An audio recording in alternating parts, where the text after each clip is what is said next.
We seem to be, we should be expecting some interesting time in Rivers State, and here is why. Honorable Bama head have made a clear threat. We dare you to come into Rivers State. In about 24 hours or more after that, he lands in Rivers State. But he didn't just land in Rivers State. We saw traditional institutions being represented. We saw people on red cap. We saw the usual chant of Wike, they come, we no go agree, we no go agree, we go agree, and all of that. Are we preparing ourselves for the obvious, Comrade Okpuzor?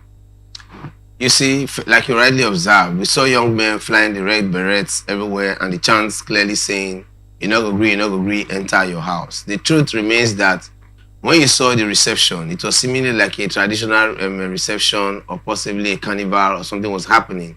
And one would ask, many of those people out there to a large extent, how many of them are really fed? And many of them, how many of them are going to be able to buy the bag of rice come this December? Because in a couple of days, we'll be celebrating Christmas and the excitement of a new calendar year.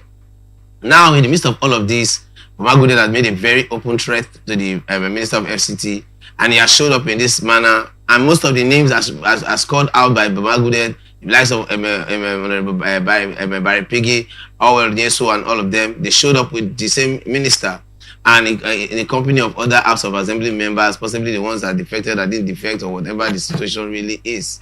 The obvious remains that President Bola Ahmed Tinubu should understand that the tension and the pressure in the Nigerian state is enough for everybody to manage. And as a president and as a leader, he should be able to galvanize his appointees and people under him to be able to know the path to thrive at this at this point in time.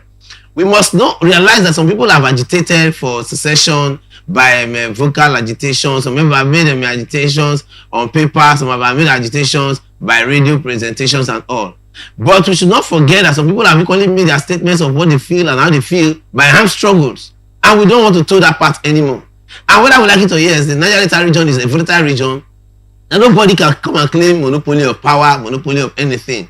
We do not have any traditional stool that can say upon this traditional stool, he makes a statement and it is done.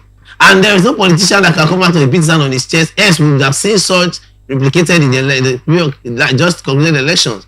Wherever people have today is because people have got funds and have got powers by one means or the other to twist the system and get results as they want it to be from different fashions, which it is not the best way to go.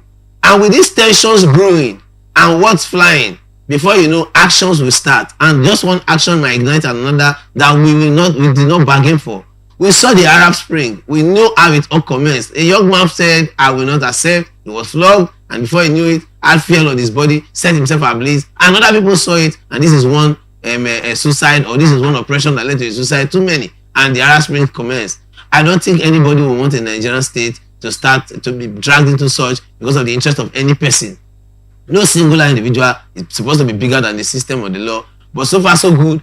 I think that I think there should be some caution. We saw the entourage of the ministers he entered. It was more of a mafioso pattern, and it should be checked because whether we like it or yes, these things will only fan bad blood, whether we accept it or we don't. Everybody has a life to live, and one day, no matter how strong you are, if you live to old age, you will still die. If you die by accident, if you die by any form of attack or sickness, death is inevitable to every man. But whilst we live, we should be able to impart lives and make meaningful contributions, and that is, I think, should be key.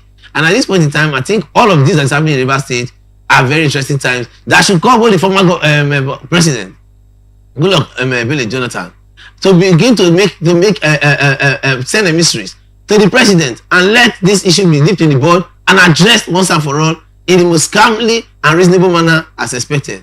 Because if we continue to grandstand in this manner, when the heat commences and nobody is spared, Nigeria will be worse off than we ever met it. And I don't think that it is what this administration ever bargained to come and when they bargained to take Nigeria to. Yes, it is a failed system as it is today.